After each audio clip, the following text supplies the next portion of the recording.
They are, quite literally, living relics. Apex predators that have stalked our planet since before the age of dinosaurs.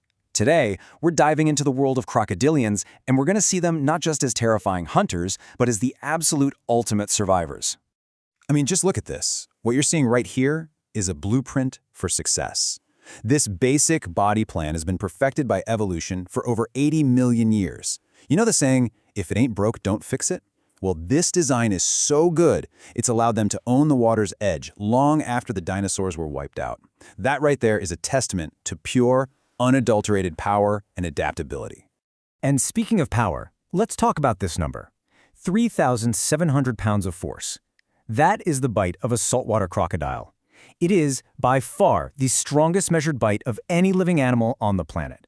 To put that in perspective for you, your bite clocks in at maybe 160 pounds. It's not even in the same league.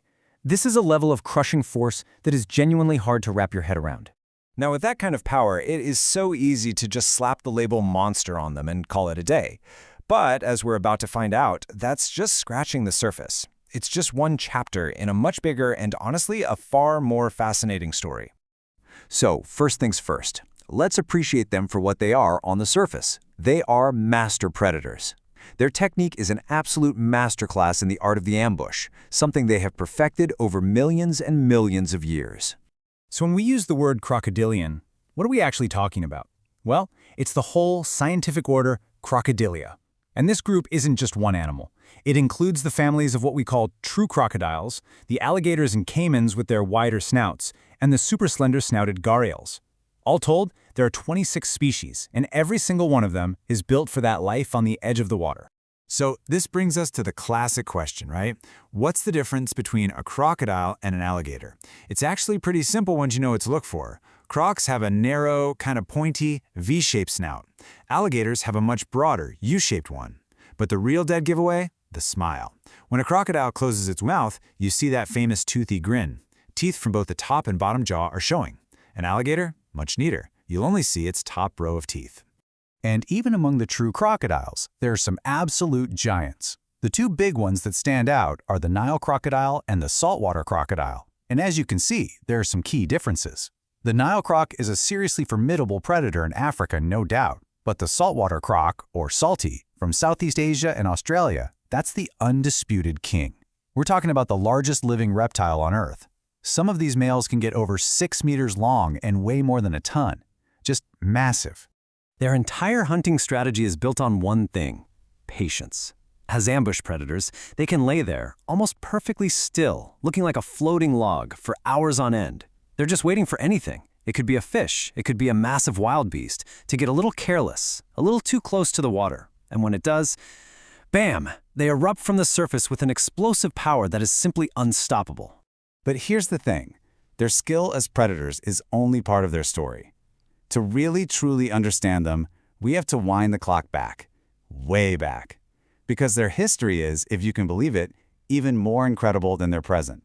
It's a story of ultimate survival. This timeline is just staggering to look at. The very first ancestors of crocodilians, they showed up 250 million years ago. The modern group that we'd recognize today appeared around 85 million years ago. You know what that means? They were hanging out with T-Rex. They saw the asteroid hit. They survived the extinction event that wiped out the dinosaurs.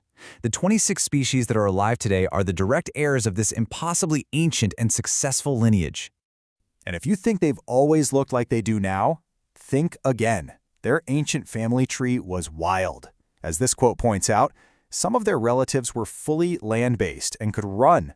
Others were built more like dolphins for life out in the open ocean. Some of them were even herbivores, chewing on plants. It was a time of incredible evolutionary experimentation. And this is why that term living fossil is just, well, it's wrong. It makes it sound like they just got stuck in time and never changed. But the fossil record shows us the complete opposite. Their history is a dynamic, thrilling story of spectacular variation and sometimes incredibly rapid evolution as they adapted to whatever the world threw at them. Which brings us to their role today. And it's a role that goes so much deeper than just being the top predator. They are, in fact, crucial engineers for their entire ecosystem. So, let's ask that question again. Are they just powerful killers? And the answer is a definitive, resounding no. Their very existence serves a purpose that literally shapes the world around them. So what is their real job? Well, as keystone predators, they're like the managers of the wetlands. They control fish populations by picking off the sick or injured ones, which helps stop diseases from spreading. Their droppings? They're basically fertilizer, providing vital nutrients that form the very foundation of the aquatic food web. And they act as nature's garbage disposal by cleaning up carcasses, keeping the waterways clean. And this is what you get as a result. By doing all of those things, crocodilians become absolutely essential for the health, the diversity, and the productivity of the world's wetlands. A great way to think about them is as a barometer for the whole ecosystem. If the crocs are thriving, it's a really good sign that the entire wetland is thriving too. And this is exactly why this all matters. Recognizing their value isn't just a cool factoid, it's absolutely critical for conservation. If we want to protect our wetlands, we have to understand and protect the key species that hold the entire system together. But this, of course, brings us to the modern era and a much more complicated picture. Their very survival now depends on navigating a world that's dominated by one other species, us. And we can't ignore the reality of that relationship. Crocodilians are dangerous animals. Between 2010 and 2020, saltwater crocodiles were involved in over 1,300 attacks on people. But as this chart makes really clear, that risk is not the same everywhere. Over that same decade, you had just 127 attacks from American alligators. It shows that learning to coexist is a very different challenge depending on the species and the place. And here you can see the heart of the problem.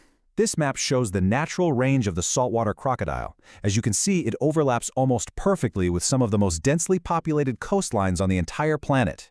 As our populations grow and expand, we push further and further into their territory, and that makes conflict almost inevitable. But direct conflict isn't the only threat they're facing from us. Their survival is being threatened by widespread habitat destruction, illegal hunting, and pollution from things like fertilizers and pesticides, which they're incredibly sensitive to. On top of that, building massive dams can completely alter the very waterways they've relied on for millions of years. So we're left with this. These incredible animals are the ultimate survivors. They watched the dinosaurs come and go. They weathered ice ages, and they survived asteroid impacts. They are a living, breathing link to a prehistoric world that we can barely even imagine.